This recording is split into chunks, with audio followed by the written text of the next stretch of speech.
First of all ചേട്ടൻ ഞാനത് മാതൃഭൂമിക്ക് കൊടുത്ത ഇൻ്റർവ്യൂ അല്ല. എൻ്റെ അടുത്ത സിനിമയുടെ പ്രൊമോഷൻ്റെ ഭാഗമായിട്ട് പോയപ്പോൾ അവരുടെ അടുത്ത ഇൻ്റർവ്യൂവിൽ നിന്ന് അവർ കട്ട് ചെയ്തിട്ടതാണ്. അത് മാതൃഭൂമിക്ക് ഞാൻ കൊടുത്ത ഇൻ്റർവ്യൂ. അതിൻ്റെ മാതൃഭൂമിയിൽ ചേട്ടൻ വായിച്ചത് വായിച്ചായിരുന്നു. അതാണ്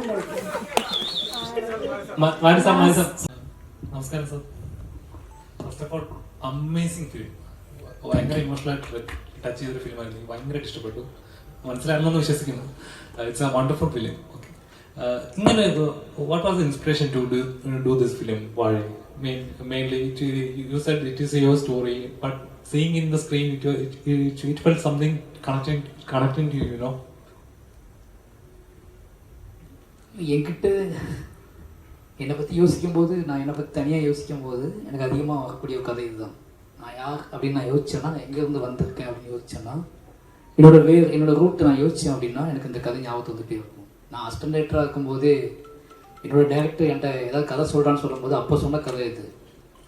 பட் இன்றைக்கி இண்டஸ்ட்ரியில் நான் டைரக்டர் ஆனதுக்கப்புறம் பெரிய கர்ணன், மாமன்லாம் வந்ததுக்கப்புறம் குயிஸ் மாரி செல்வராஜ் அப்படி ஒரு கொஸ்டின் ஆன்சர் வந்துகிட்டே இருக்கும். இப்போ எவ்ரி ஃபிலிம் என்னோட 3 படம் ரிலீஸ் ஆகும்போதுமே மாரி செல்வராஜ் நான் யார் அப்படின்னு ஒரு டிபேட் கிரியேட் ஆகிட்டு போயிட்டே இருக்கும். பட் நானே அதை சொல்லிடலாம், நான் யார், நான் எங்கேருந்து வரேன் அப்படின்னு சொல்லிடலான்னு எடுக்கப்பட்ட ஒரு படம் தான் வாழை. Sir, where did you find the 2 boys, sir? How did you mold them actually? அது நீங்கள் சொன்ன எங்கள் ஊர் பசங்க தான், அவனோட ரிலேட்டிவ் பசங்க தான். அந்த பசங்க எல்லாமே அவனுக்கு என்னோடய ஆட்டிடியூட்டில் என்னோடய வாழ்க்கையை வாழ்ந்துட்டு இருக்காங்க. நான் அன்றைக்கி வாழ்ந்த வாழ்க்கையை, நான் வந்து ஒரு 30 இயர்ஸ்க்கு முன்னாடி வாழ்ந்த வாழ்க்கையை இப்போ லைவாக வாழ்ந்துட்டுருக்காங்க. அவங்க பெருசாக சேஞ்ச் இல்லை, எனக்கும் அவங்களுக்கும் பெருசாக சேஞ்சஸ் தெரில. நான் அப்போ எப்படி இருந்தோன்னா அதே மாதிரி இருந்தாங்க. கூட்டிகிட்டு வந்துட்டு சேம் அதே ஸ்கூலில் படிச்சுட்டு இருக்கானுங்க, அதே மாதிரி வேலை பார்த்துட்டு இருக்கானுங்க. அந்த லைஃப் ஸ்டைல் தான் வாழ்ந்துட்டு இருக்காங்க. ஏன்னா கொஞ்சம் கையில் ஃபோன் வச்சுட்டு வாழ்ந்துட்டு இருக்கானுங்க. கையில் ஃபோன் இருக்கும், அவ்வளோதான். பெருசாக சேஞ்சஸ்லாம் இல்லை. கூட்டி வந்து ஈஸியாக அடாப்ட் பண்ண முடிஞ்சுச்சு. எனக்கு எப்படி சார் இந்த ஆக்ஷனுக்கு கட்டுக்குள்ள அவங்க மோல்ட் பண்ணாங்க? ட்ரைனிங் ஏதாவது இருந்ததா? ட்ரைனிங்னா ஒன்லி ஒரு எமோஷ்னல் கனெக்ட் தான். எனக்கு அவங்களுக்கு மேலே எமோஷ்னல் கனெக்ட் அப்படின்னா, அவங்க அம்மா, அப்பா, அக்கா, இந்த படத்தில் நிறைய பேர் நடிச்சிருக்க அத்தனை பேருமே இந்த டோட்டல் க்ரௌடே வந்து அவங்களோட ரிலேட்டிவ் தான், அந்த பசங்களோட ரிலேட்டிவ் தான். அப்போது அம்மா அழும்போது அவன் பார்ப்பான், ஜூனியர் ஆர்டிஸ்டாக நின்று அம்மா அழுதுட்டு இருப்பாங்க. ஓகேங்களா, அவள் க்ரௌடுக்கு நின்று அழுதுட்டு இருப்பாங்க, அதை இவன் பார்த்துட்டு இருப்பான். ஈவன் அப்படி அதில் எவ்ரி கேரக்டர்ஸ் எல்லாருமே அவங்க தெரிஞ்சவங்க தான் எல்லாருமே. அதனால் அவங்க ஈஸியாக கனெக்ட் ஆகிடுவாங்க. அப்புறம் இன்னொன்று என்னோட கதை இது மொத்த இவரோட வில்லேஜோட கதை அப்படிங்கிறனால அவங்களுக்கு இந்த கதை டெய்லி கேட்டு கேட்டு கேட்டு கேட்டு அவங்களுக்கு வந்து அது ஈஸியாக கனெக்ட் ஆகிடும். அப்போ இன்னொன்று என்னோட ஆட்டிடியூட் அவன் ஈஸியாக கேட்ச் பண்ண ஆரம்பிச்சிட்டான். நான் ஊரில் எப்படி என்னோட வில்லேஜில் நான் எப்படி வாழ்ந்திருக்கேன் அப்படிங்கிற அந்த ஆட்டிடியூட்டை வந்து அவன் ஈஸியாக அது ஆக்டிங்காக அவனுக்கு இன்றைக்கி அதை ஆக்டிவாக அவன் ஆக்டிவாக அதை யோசிக்கவே இல்லை. அதுதான் ஆக்டிங் நினைக்க அவன் நினைக்கல. நான் என்ன பண்ணுறேன்னா அதை அப்படியே பண்ணி அவன் பழகிட்டான். அதனால் ரொம்ப ஈஸியாக இருந்துச்சு. அவ்வளோதான். இப்போ ட்ரைனிங்லாம் பண்ணல. ஏன்னா மாமன்னன் ஷூட்டிங் முடிச்சுட்டு உடனே அப்படியே போய் ஆரம்பிச்சது தான் அந்த படம். எந்த ட்ரைனிங்லாம் பண்ணல. பசங்க 2 பேர் இவங்க தான் முடிவு பண்ணோடனே அப்படியே ஸ்டார்ட் பண்ணி ஒரு ஷெடியூலில் முடிச்சுட்டு படத்தை. Thank you sir. உங்களோட எல்லா படத்துலையும் பரியரும் பெருமாளாக இருந்தாலும் சரி, மாமன் சரி, எல்லாத்துலேயும் ஒரு ரோ ஸ்டோரிஸ் இருக்கு. ஆனால் சொசைட்டியில் ஒரு ப்ரொட்டஸ்ட் மாதிரி ஃபீல் பண்ணுறேன். எதுக்கு இவ்வளோ கோபம்?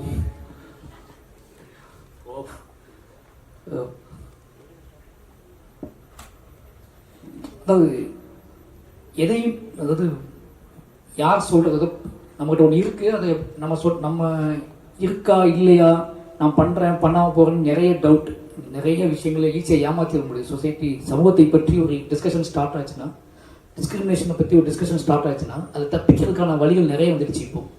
பட் விக்டிமே பேசும்போது விக்டிம் பேசியே அவருடைய சூழல் வந்துடுச்சுங்க. இங்கே யார் பாதிக்கப்பட்டானோ அவன் பேசினா மட்டும்தான் ஒரு குறைந்தபட்ச டிஸ்கஷனாக ஸ்டார்ட் ஆகும் அப்படிங்கிற இடத்துக்கு நம்ம வந்துட்டோம். ஒரு காலத்தில் விக்டிம் பேச மாட்டாங்க. விக்டிம் பேசாமல் என்ன பண்ணுவாங்கன்னா, அது இடையில ஒரு சோர்ஸ் இருக்கும், அவங்க தான் பேசுவாங்க. இப்போ அந்த சோர்ஸ் மேலேயே ஒரு டவுட் வந்துடுச்சு எல்லாத்துக்கும். இவன் உண்மையை பேசுனானா பொய் பேசுனானான்னு சொல்லி. அப்போ நேரடியாகவே பாதிக்கப்பட்ட ஒரு விக்டிம் தான் இன்றைக்கி அவங்களோட கதையை பேச வேண்டிய சூழலுக்கு நம்ம வந்துட்டோம். அதுதான் மெயின் ரீசன். நான் என் வாழ்க்கையில் வாழ்ந்த வாழ்க்கையை நான் பேசும்போது இருக்கிற வீரியம் மற்றவங்க பேசும்போது இல்லைங்கிற டவுட் எனக்கு வந்துடுச்சு. எனக்காக பேசக்கூடியவங்க அவங்க தன்னை காப்பாற்றி கொண்டே பேசுகிறாங்க, அந்த அந்த அந்த இடத்துல அவங்களும் சேர்ந்துருக்காங்க அப்படிங்கிற புரிதல் அவங்களுக்கு இல்லை. இப்போ எனக்காக ஒருத்தர் பேசுகிறாரு அப்படின்னா அவரும் அது இருக்காரு, ஆனால் அவங்க சேவ் பண்ணிக்கிட்டு எனக்காக பேசுகிறாரு. அப்போ அந்த டவுட் வந்ததுனால என்ன பண்ணுறேன், நீங்கள் தள்ளுங்க நானே பேசுகிறேன் அப்படின்னு சொன்னதுனால தான் அந்த விஷயம். இந்த ஃபிலிமில் அந்த கம்யூனிசம் சிம்பிள் காட்டிட்டு இருக்கு. ஏன் அந்த சிம்பிள் டேரக்ட்? நார்மலி அந்த நார்மலி நம்ம ஃபிலிம் பார்க்கும்போது ஏதாவது என்னோட அப்பா கம்யூனிஸ்ட், சித்தப்பா அப்பாவோட பிரதர், ஓகே, அவர் கம்யூனிஸ்ட். ஓகே, நான் எங்கள் அப்பாவையும் சித்தப்பாவையும் பார்த்தீங்க, எங்கள் அப்பா வந்து ஒரு சாமி ஒரு கடவுள் நம்பிக்கை உள்ள ஒருத்தர், எங்கள் சித்தப்பா வந்து கம்யூனிஸ்ட். இந்த ரெண்டு தான் என்னை வளர்த்தாங்க. அப்படிங்கும்போது அந்த படத்தில் எங்கள் சித்தப்பாவோட ரெஃபரன்ஸ் எடுத்துக்கிட்டேன். எங்கள் சித்தப்பா பையனும் இந்த விபத்தில் இறந்து போயிட்டான். த சேகர் கேரக்டர்ஸ் மை சித்தப்பாவோட சன். ஓகே, அந்த ரெஃபரன்ஸ் கம்யூனிஸ்ட் வீட்லேயும் இந்த சம்பவம் நடந்துச்சு, இந்த நிகழ்வு இந்த ஆக்சிடென்ட் நடந்துச்சு. ஓகே, அதனால அவரோட ரெஃபரன்ஸ் எடுத்துக்கிட்டு இந்த படத்தை பண்ணியிருக்கேன். தேங்க்யூ. നിക്കില്ല ഇവിടെ മറ്റു ഭാഷകൾ പൊതുവെ നമ്മൾ പോകുമ്പോഴത്തേക്കും നമുക്ക് കുറച്ച് ബാരിയേഴ്സ് പ്രശ്നം ഉണ്ടാവില്ല, ഇപ്പോൾ ലാംഗ്വേജ് ആണെങ്കിലും അങ്ങനെയൊക്കെ. പക്ഷെ ഇത് വാഴ പോലത്തെ ഒരു സിനിമ എന്ന് പറയുമ്പോഴത്തേക്കും അത്ര കോംപ്ലക്സ് ആണ്, അത്ര നമ്മളോട് ഭയങ്കര റിലേറ്റബിൾ കൂടിയാണ്. എങ്ങനെയാ ശരിക്കും ഈ ഫസ്റ്റ് ഡേ ഷൂട്ടൊക്കെ പോയിട്ടും ഇപ്പോൾ ഔട്ട് കാണുമ്പോഴത്തേക്കും എന്താ ഫീൽ ചെയ്യണത്? ഞാൻ ഇന്നാണ് ആക്ച്വലി സിനിമ കാണുന്നത്. എനിക്ക് കാണാൻ പറ്റിയിരുന്നില്ല, ഞാൻ ഒരാഴ്ചയായിട്ട് പനി പിടിച്ച് കിടക്കായിരുന്നു. ഞാനും ആദ്യമായിട്ടാണ് ഇവിടെയാണ് സിനിമ കാണുന്നത്.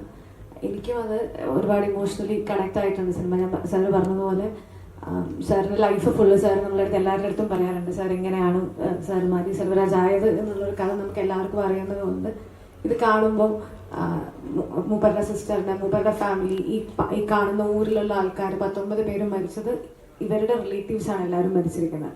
സോ അങ്ങനെ ഒരാൾ ആ സിനിമ എടുക്കുമ്പോൾ അതിൻ്റെ പുറകിൽ ഒരുപാട് ഹാർഡ്ഷിപ്സ് ഉണ്ടാവാം, ഒരുപാട് ഇമോഷണൽ ട്രോമാസ് ഉണ്ടാവാം. ഇതെങ്ങനെ ഷൂട്ട് ചെയ്തു എന്നാണ് ഞാൻ ആലോചിക്കുന്നത്. കാരണം ബുദ്ധിമുട്ടായിരിക്കുമല്ലോ ഒരാൾക്കത് പിന്നെയും അതിൽ കൂടെ തന്നെ ഗോ ത്രൂ ചെയ്യാമെന്ന് പറയുന്നത്. സോ എനിക്കത് നമ്മളതിനെ പാർട്ടായിട്ട് നിൽക്കുക, അതിൻ്റെ അദ്ദേഹത്തിൻ്റെ ലൈഫിൽ ഏറ്റവും ബെസ്റ്റ് സിനിമ അദ്ദേഹം ആഗ്രഹിക്കുന്ന, അദ്ദേഹത്തിന് ഈ സിനിമയിൽ വന്നപ്പോൾ ഈ സിനിമ ചെയ്യണമെന്നായിരുന്നു ഏറ്റവും കൂടുതൽ ആഗ്രഹം.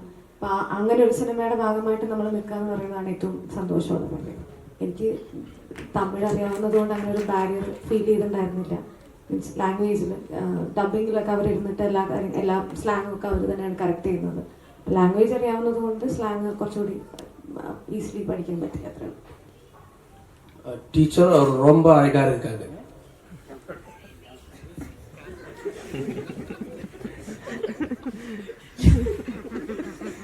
അപ്പൊ ഈ കുട്ടികൾ ഭയങ്കര അസാധ്യമായിട്ട് ചെയ്തിട്ടുണ്ട്. അപ്പൊ ഈ കുട്ടികളായിട്ട് എങ്ങനെയാണ് ഈ കണക്ഷൻ വന്നത്? എങ്ങനെയാണ് ഒരുമിച്ച് ചെയ്യുന്ന സമയത്തല്ലാതെ സംസാരിക്കുക, എങ്ങനെയാണ് കണക്ഷൻ? ആ രണ്ട് ബോയ്സ് മാത്രമല്ല, ആ സ്കൂളിലുള്ള എല്ലാ പിള്ളേരും ഭയങ്കര എന്താ പറയുക കുസൃതി പിള്ളേരാണ് എല്ലാവരും. ഇവരാണെങ്കിലും ശരി എല്ലാവരും.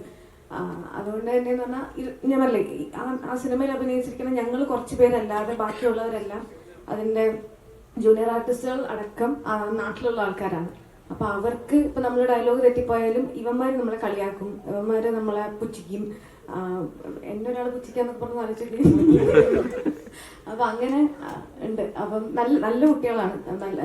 നമ്മൾ അഭിനയിക്കുമ്പോഴും നമുക്ക് ഭയങ്കരമായിട്ടൊരു ഇവരിത്രയും നന്നായിട്ട് അഭിനയിക്കോ, അവർ അഭിനയിക്കുകയാണെന്ന് അവർക്ക് അറിയില്ല. അവരുടെ അടുത്ത് പറഞ്ഞു കൊടുക്കുന്ന കാര്യങ്ങൾ അവർ ചെയ്യാണ്. നമ്മൾ എല്ലാം ഫീഡ് ചെയ്ത് കൊടുത്തിട്ടാണ് അവരുടെ അടുത്ത് നമ്മൾ വാങ്ങിക്കുന്നത്. പക്ഷെ അവർക്ക് അറിയില്ലല്ലോ അവരിങ്ങനെയാണ് അഭിനയിച്ചിരിക്കുന്നത് എന്നുള്ളത്. എനിക്കും ഈ സിനിമ ഇറങ്ങുന്നതിന് മുന്നേ ഏറ്റവും ആഗ്രഹം അവർ ഈ സിനിമ കാണുമ്പോൾ എങ്ങനെയായിരിക്കും അവർ ഫീൽ ചെയ്യുന്നത് എന്നുള്ളതായിരുന്നു. അല്ലെങ്കിൽ അവരെ ഒരു ആക്ടേഴ്സായിട്ട് വന്ന് നിൽക്കുമ്പോൾ ഇതുപോലെ ഒരുപാട് മീഡിയ ഉണ്ടാവും, ഒരുപാട് ആൾക്കാർ അതെങ്ങനെയാണ് അവർ റിസീവ് ചെയ്യുക എന്നുള്ളത് അറിയാൻ എനിക്ക് ഭയങ്കര ആഗ്രഹം ഉണ്ടായിരുന്നു. ഞാനത് ഭയങ്കര എക്സൈറ്റഡ് ആയിരുന്നു. എനിക്ക് അവർ ഇപ്പം ഞങ്ങൾ പോയിരിക്കുന്ന എല്ലാ പ്രോഗ്രാംസിനും എനിക്ക് അവരെങ്ങനെ കാണും, ഞാൻ എവിടെ ഇരുന്നാലും ഇവരെ നോക്കും. കാരണം ഇവരത് എങ്ങനെയാണ് എൻജോയ് ചെയ്യണമെന്ന് അറിയാൻ വേണ്ടി അതെനിക്ക് ഭയങ്കര എക്സൈറ്റിംഗ് ആണ്. ഇതിനകത്ത് ഒരുപാട് ഒരു ഡാൻസ് പെർഫോമൻസ് എങ്ങനെ എളുപ്പമായിരുന്നു അതോ? എളുപ്പമല്ലായിരുന്നു, അതെന്ന് പറയുമ്പോഴല്ല എളുപ്പമായിരുന്നില്ല. സാറും പിന്നെ നമുക്കൊരു ഡാൻസ് പഠിപ്പിക്കാൻ വേണ്ടി 2 പേര് വന്നിട്ടുണ്ടായിരുന്നു, അവരും കൂടെയാണ് ചെയ്തത്. ഒട്ടും എളുപ്പമല്ലായിരുന്നു. കാണുമ്പോൾ നല്ല അടിപൊളിയായിട്ട് ചെയ്തിട്ടുണ്ട്. അതിനെന്റെ എളുപ്പമല്ലായിരുന്നു എന്ന് പറഞ്ഞു. ഈ ഇവിടെ അല്ല, ഈ സാറിപ്പോ തന്നെ പറഞ്ഞല്ലോ ഈ ആക്ടേഴ്സിനെ പെർഫോം ചെയ്യിക്കുന്ന വിധം, അവരുടെ പെർഫോമൻസ് എടുക്കുന്നത്. അപ്പൊ സാറിന് ഓക്കെ ഷോട്ടൊക്കെ കിട്ടാൻ വേണ്ടി നല്ല പാടാം. ഒരു 17-18 ടേക്കൊക്കെ പോയാലേ ഒരു ഓക്കെ ഷോട്ട് കിട്ടുള്ളൂ. അതിൽ ഏതാണ് ഓക്കെ ആണെന്ന് നമുക്കറിയില്ല, പക്ഷെ എങ്ങനെയാണെങ്കിലും നല്ല പാടാം. അത് ഒന്നാമത് സാറ് കണ്ടിരിക്കുന്ന ആൾക്കാരാണ് ഈ സിനിമയിലുള്ള എല്ലാവരും. സാറിന് റിലേറ്റ് ചെയ്യാൻ പറ്റുന്ന ക്യാരക്ടേഴ്സാണ്. അപ്പം അവരെങ്ങനെ ഇരിക്കണം എന്നുള്ളത് സാറിന് അറിയാം. അപ്പം നമുക്ക് ചിലപ്പോൾ അറിയുന്നുണ്ടാവില്ല. അപ്പം അദ്ദേഹത്തിന് എന്താണോ വേണ്ടത് അതിലേക്ക് നമ്മൾ എത്തുക എന്നുള്ളതാണ് ചെയ്യേണ്ടത്. അതുകൊണ്ട് തന്നെ അത് ബുദ്ധിമുട്ടായിരുന്നു. Last question, just one more question, ഒരൊറ്റ ക്വസ്റ്റ്യൻ കൂടെ. സാർ സാറിന്റെ എല്ലാ പടങ്ങളിലും സാറിന്റെ പൊളിറ്റിക്സ് എല്ലാ തരത്തിലും സിനിമയിൽ ഒരുപാട് കൊണ്ടുവന്നിട്ടുണ്ട്. സാറിന്റെ ഭയങ്കര ഫാനാണ്. സാറിന്റെ പൊളിറ്റിക്സ് സാറ് സിനിമയിൽ കൊണ്ടുവന്നിട്ടുണ്ട്. ഏതെങ്കിലും തരത്തിൽ സാറിന്റെ വ്യക്തി ജീവിതത്തിൽ അധികാരികൾ സാറിന്റെ സിനിമയിൽ ഇടപെട്ടിട്ടുണ്ടോ? സെൻസറിങ് സിനിമയിൽ ബാധിക്കാറുണ്ടോ എന്തെങ്കിലും? ഇത്തരം റോ ആയിട്ട് സിനിമ എടുക്കുമ്പോൾ തന്നെ സെൻസർ எல்லா படமுமே അത് വിശ്വസിക്കുന്നുണ്ടോ? സെൻസർഷിപ്പ് സിനിമയിൽ വേണം? கர்ணன் வந்து ஒரு நான் ஷூட் பண்ணதை விட ஒரு 75 தான் வெளியே வந்துச்சு. 30% கர்ணனில் வந்து த ஐடியாலஜி, மை கேரக்டர்ஸ், சில ஷார்ட்ஸ் எல்லாம் போய் தான் வந்துச்சு. மாமன்னன் அதே மாதிரி தான். பட் வாழையில் அப்படி நடக்கல. வாழை மட்டும்தான் ஈஸியாக வெளியே வந்த ஒரு படம். சென்சார் ஆஃபீஸில் வந்து வெளியே வந்த படம். பட் பெரிய பெருமாள், கர்ணன், மாமன்னன் மூணுமே நிறைய சிக்கல், நிறைய காம்ப்ளிகேட்டடாக ஷார்ட்ஸ்லாம் மிஸ் பண்ணிட்டு தான் வெளியே கொண்டு வந்தேன். സാറിന്റെ എല്ലാ പടങ്ങളിലും ഒരു ബേസിക് കളർ ടോൺ ഫോളോ ചെയ്താണ് ചെയ്യുന്നത്. അപ്പൊ മാമൻ എടുത്താലും ശരി, പരിയേരം പെരുമാൾ എടുത്താലും ശരി, എല്ലാത്തിനും ഒരു ബേസിക് ഇതിൽ പോലും ഒരു കളർ പാറ്റേൺ ഫോളോ ചെയ്തിട്ട് ഒരേപോലത്തെ ഫീൽ ചെയ്യുന്നു. അറിഞ്ഞുകൊണ്ട് ചെയ്യുന്നതാണോ, ഒക്കേഷനിൽ ചെയ്യുന്നതാണോ, അത് ആക്സിഡന്റലി സംഭവിക്കുന്നതാണോ? பிளாக் அண்ட் ஒயிட் மேலே colour palette black and white and colour palette both. Black and white என்கிட்ட இருக்க ஒரு என்கிட்ட எது நான் நிஜம் நம்புகிறனோ அதை பிளாக் அண்ட் ஒயிட்டில் யூஸ் பண்ண அதிகமாக விருப்பப்படுவேன். ஏன்னா அது எல்லாமே நாஸ்டாலஜிக்கலாக இருக்கனால அதை வந்து பிளாக் அண்ட் ஒயிட் அதிகமாக இருக்கும். ஏன்னா பிளாக் அண்ட் ஒயிட்டில் எனக்கு ஒரு கனெக்ட் உண்டு, ஒரு பெயின் காஸ் பண்ண முடியும். மற்ற கலர் பேலட் வந்து நான் பெருசாக அந்த கலர் பேலட் யோசிக்கிறதில்லை. பட் லைவாக இருக்கணும், அது வந்து ட்ரூலியாக இருக்கணும், சினிமாட்டிக் எக்ஸ்பீரியன்ஸை தாண்டி ஒரு லைவ் எக்ஸ்பீரியன்ஸ் கிரியேட் ஆகணும் அப்படின்னு பிளான் பண்ணி பண்ணுறது என்னோட கலர் பேலட் எல்லாமே. சார் அந்த ஆர்டர் பற்றி சொன்னாங்க இல்லையா? இந்த ஃபர்ஸ்ட் வந்து வாழை, அதுக்கப்புறம் கர்ணன், பரியரும் பெருமாள், மாமன்னன். ஸோ பைசன் வந்து எந்த ஆர்டர்ல வருது? பைசன் நீங்கள் பாருங்கள், அது நீங்கள் செட் பண்ணுங்க. இங்கே வைக்கலாமா, வாழைக்கு பின்னாடியா இல்லை கர்ணனுக்கு முன்னாடியா அப்படிங்கிறத யூ டிசைட். எந்த ஆடியன்ஸ்க்கு விட்டு தரக்கான சோ அப்டேட் ஏதாவது 70% complete. 25 days shoot. Next year summer release.